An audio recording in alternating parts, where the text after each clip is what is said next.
I was a lonely man walking home through a freezing cold park when I saw a little boy shivering on a bench all alone. I gave him my jacket to keep him warm. He looked up at me with his big, sad eyes and whispered, "My dad told me you would come." I had never seen him before in my... This is a story about a prophecy of kindness and a meeting that was somehow meant to be. Before we get into it, I'd love to know, what city are you watching from today? And be sure to subscribe for our daily stories. Okay, let's head to that park bench. The cold had a way of seeping to your bones in November. It was a wet, creeping cold that the city's bright, indifferent lights did nothing to warm. I was walking home from my job as a financial analyst. Another long, silent, and deeply meaningless day of moving numbers around on a screen. My life, since the accident, had become a series of these empty days, each one a gray, featureless copy of the one before. 3 years ago, a drunk driver had taken my wife and my own 5-year-old son from me in an instant. And in that instant, the world had lost all its color, all its warmth, all its purpose. I existed. I did not live. I was a ghost in my own life, haunted by the phantom echoes of a child's laughter in my quiet, empty apartment. My walk home always took me through the same small, quiet city park. It was a place I both loved and hated, a sanctuary of memories that were both beautiful and agonizing. It was where I had taught my own son how to ride his bike, where my wife and I had had our first picnic. Now it was just a place of ghosts. It was in this park, on this particularly cold and bitter Tuesday night, that I saw him. He was a small, solitary figure on a familiar, empty bench, a little boy, no older than 7, sitting all alone in the encroaching darkness. He was not dressed for the weather. He wore a thin, worn-out hoodie, and his small body was racked with a series of deep, uncontrollable shivers. He wasn't crying. He was just sitting there, staring out into the darkness, a picture of such profound and absolute loneliness that it was a mirror to my own. My first instinct, the one born of 3 years of relentless self-protective grief, was to keep walking. Children were a pain I could not bear. They were a reminder of a door that had been slammed shut in my face forever. But there was something about this boy, about his quiet, still, and almost patient solitude that stopped me in my tracks. He was not just a child, he was a kindred spirit in the vast, cold wilderness of loneliness. I couldn't walk away. I approached his bench slowly, my own footsteps loud in the quiet of the park. "Hey there," I said, a rough, unused thing. "It's pretty cold out here to be all by yourself. Are you okay?" He looked up at me. He had a small, serious face and large, dark, and deeply sad eyes. He did not seem surprised to see me. He just gave a small, shivering nod. "Where are your parents, buddy?" I asked, my own heart beginning to ache with a familiar parental concern I thought had died long ago. He just looked at me, his expression unreadable. I looked at his thin, inadequate hoodie, at the way his small hands were turning a pale, bluish color. And without another thought, I did the only thing I could do. I took off my own heavy, expensive wool overcoat, a garment that had always felt more like a costume for a life I was pretending to live, and I draped it over his small, shivering shoulders. It swallowed him whole, the sleeves dangling a foot past his hands. I knelt down in front of him to zip it up, to seal in the warmth. And as I did, he looked me directly in the eye, and he spoke. His voice was not the voice of a scared, lost child. It was a quiet, certain, and utterly impossible whisper. "Dad told me you would come." I froze, my fingers still on the zipper, the cold of the night air nothing compared to the sudden, absolute chill that went down my spine. The boy looked at me not as a stranger, not as a threat, but as a long-awaited and entirely expected rescuer. I had never seen him before in my life. My mind, a rational, logical instrument, scrambled for an explanation. He was confused, delirious from the cold. He had mistaken me for someone else, a relative, a family friend. There had to be a logical reason. "What do you mean, buddy?" I asked, my voice a strained, gentle whisper, afraid that any sudden movement might break the fragile, strange spell of the moment. "How did your dad know I was coming? Who is your dad?" He looked at me, not with confusion of a lost child, but with a strange, sad, and unwavering certainty. "My dad is in heaven now," he said, his voice a simple statement of fact, as if he were telling me the color of the sky. "He got really sick, and the doctors couldn't fix him. He had to go." A fresh wave of grief I knew all too well wash over me, a profound empathy for this small, lonely child. "But before he went," the boy continued, his dark, serious eyes fixed on mine, "he told me not to be scared. He told me that after he was gone, I should come here, to our bench, our favorite spot, and I should wait. He said that a man with a sad face, but a good heart, would find me. He said you would be wearing a dark coat, and he said," the boy's voice dropped to a whisper, "that you would know what to do." I stared at him, my heart a wild, frantic drum in my chest. A man with a sad face, a dark coat. It was a description of 100 men in this city on a cold November night, and yet it felt like he was describing the very essence of my own soul. It was a coincidence, a beautiful, heartbreaking, and utterly impossible coincidence. But as I looked into this child's eyes, at his profound and unshakable faith, I knew that it didn't matter what I believed. He believed it. And in his world, a world that had just been shattered by the loss of his father, that belief was the only thing he had left. And I, a man who had lost his own faith in everything, would not be the one to take that from him. "You're right, buddy," I finally said, my own voice a little shaky. "Your dad was right. I'm here now, and I know what to do." My decision was not even a decision. It was a simple, undeniable fact. I could not, would not, leave this child alone.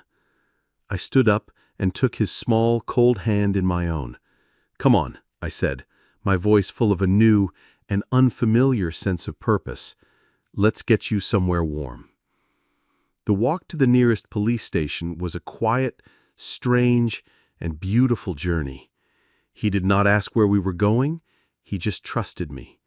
He held my hand, his small fingers a fragile, trusting weight in my own, and we walked. He told me about his father. He told me his name was Milo. He told me his father loved to draw, and that they would come to this park every weekend to sketch the ducks on the pond. He spoke of his father not with sadness, but with a simple, profound love. He was a little boy who had lost his entire world, but who was still holding on to the beautiful, simple truth of a father's love. When we arrived at the police station, the bright, harsh, and impersonal fluorescent lights of the reception area were a jarring contrast to the quiet, sacred space we had just shared. I explained the situation to the bored-looking desk sergeant, a large, weary man who had clearly seen every kind of human misery. "I found this little boy, Milo," I began, "in the park. He's all alone. He told me his father recently passed away." The desk sergeant looked at Milo, who was now hiding shyly behind my legs, and his weary, professional expression softened with a flicker of genuine sympathy. "Milo, huh?" he said, his voice a low, gentle rumble. He typed the name into his computer. He was silent for a long moment, his eyes scanning the screen, and then his entire demeanor changed. He looked up at me, his face now a mask of a new and very different kind of sadness, a professional pity that was almost worse than his earlier boredom. "Sir," he said, his voice now a low, serious tone. He leaned forward and spoke in a whisper so the boy couldn't hear. "The father, Daniel, He didn't just pass away from an illness a week ago. He jumped from the archway bridge 3 nights ago. He then looked past me, his eyes landing on the small, shivering boy who was still clutching the sleeve of my jacket. And he left a note. My own heart stopped. The story, which had been so full of a strange, sad magic, now took a sudden, dark, and much more tragic turn. This wasn't just a story of loss. It was a story of a profound and deep despair. The sergeant picked up his phone. "Yeah, it's me," he said into the receiver. "Get child services down here now. We've got the boy from the Archway Bridge case." As I looked at the small, brave, and completely oblivious boy who had been waiting on a park bench, holding on to the last beautiful promise his father had ever made to him, I had a terrible, sinking feeling that the note that had been left behind, the final words of a broken man, was about to connect our 2 lonely, shattered lives in a way I could never have possibly imagined. A few minutes later, a woman with a kind but deeply weary face entered the station. She was a social worker, and she moved with the calm, practiced efficiency of a person who has spent a lifetime navigating the wreckage of other people's lives. She knelt down and spoke to Milo in a low, gentle voice, her presence immediately putting the terrified little boy at ease. She then turned to me. "My name is Mrs. Davis. The police told me what happened. Thank you for what you did, for bringing him here, for keeping him safe." She gestured to a pair of chairs in a quiet corner. "I need to take your formal statement, if you don't mind. I need you to tell me everything from the moment you found him." And so I told her. I told her about my walk home through the park, about seeing the small, shivering boy on the bench. I told her about giving him my coat. And then, my voice faltering slightly, I told her about the strange, impossible, and prophetic words he had spoken to me. "My dad told me you would come." The social worker, who'd been taking notes with a look of professional detachment, stopped writing. She looked up at me, and her weary, professional mask cracked, revealing a look of pure, stunned disbelief. "He said what?" she whispered. I repeated the boy's words. I told her his story of the man with the sad face but a good heart. Mrs. Davis just stared at me for a long, silent moment, her mind clearly working, connecting a series of dots I couldn't yet see. She then opened the thin, legal-looking file she was carrying. I'm sorry, I didn't get your name." "Adrian," I replied. "Adrian Hayes." "Mr. Hayes," she began, her voice now a low, careful thing. "The note that the boy's father, Daniel, left behind. It was not a typical note. It was not addressed to his son. It was not addressed to anyone in particular." She pulled a single, folded piece of paper from the file. It was a police photocopy of a handwritten letter. "It was addressed," she said, her eyes meeting mine, "to the stranger on the bench." My own heart seemed to stop. "We couldn't make sense of it," she continued, her voice a whisper. "We thought it was just the final, confused ramblings of a very distressed man. But now," she took a deep, shuddering breath, I think you need to read this." She handed me the piece of paper.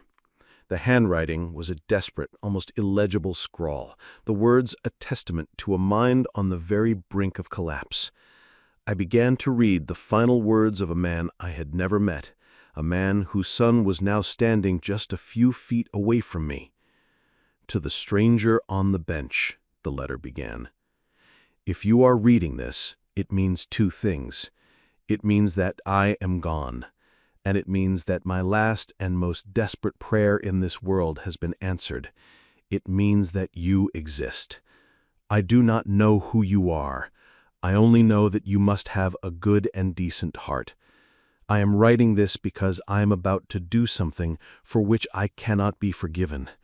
I am about to leave my son, my beautiful, perfect son, Milo, all alone in this world. The darkness inside me has become too great. I cannot fight it anymore. I have no family left to care for him. He is all I have, and I cannot bear the thought of him being swallowed by the cold, impersonal system of foster care, a lost and forgotten child. And so I have done a foolish and a magical and a terrible thing. I have placed all of my remaining faith, not in God, not in the system, but in the simple and profound goodness of a stranger. I am taking my son to our favorite park bench, and I am telling him a story, a final bedtime story, a story that, after I have gone to heaven, a kind man, a man with a sad face but a good heart, will find him, a man who will know what to do, a man who will keep him safe. I do not know if you exist, you kind stranger. I am betting my son's entire, precious, and beautiful future on the slim, desperate, and utterly insane hope that you do. If you are reading this, it means my faith was not misplaced. It means you came. It means you passed my test. Please, he is a good boy. He loves to draw. He is afraid of the dark, and he is all that I am leaving behind in this world that is good. Please, keep him safe. I finished the letter, and the tears I had not allowed myself to cry for 3 long, empty years finally and completely broke free. I was not weeping for myself or for my own lost family. I was weeping for this man, this stranger, this father, who had, in his final, desperate act, performed a blind, beautiful, and heartbreaking act of faith, and I, a lonely, grieving, and empty man, had been the answer to his prayer.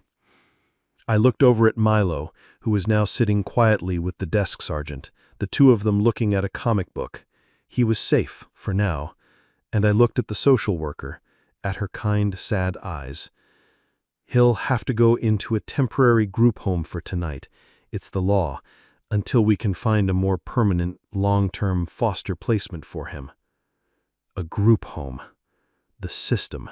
The very thing his father was so terrified of. I looked at Milo, at his small, trusting face, and I heard his father's final, desperate plea echoing in my own soul.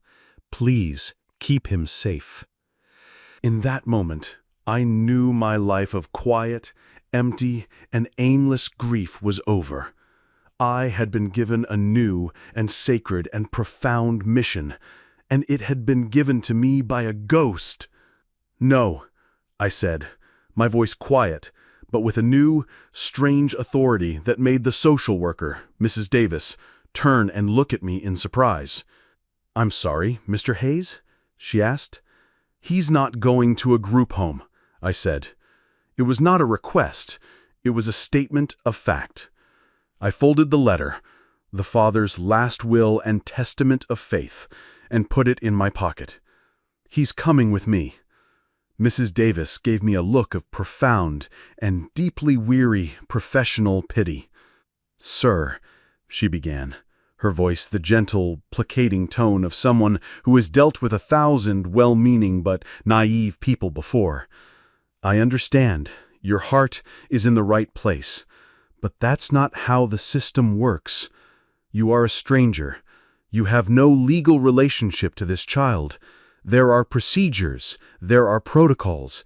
He has to be placed in the care of the state."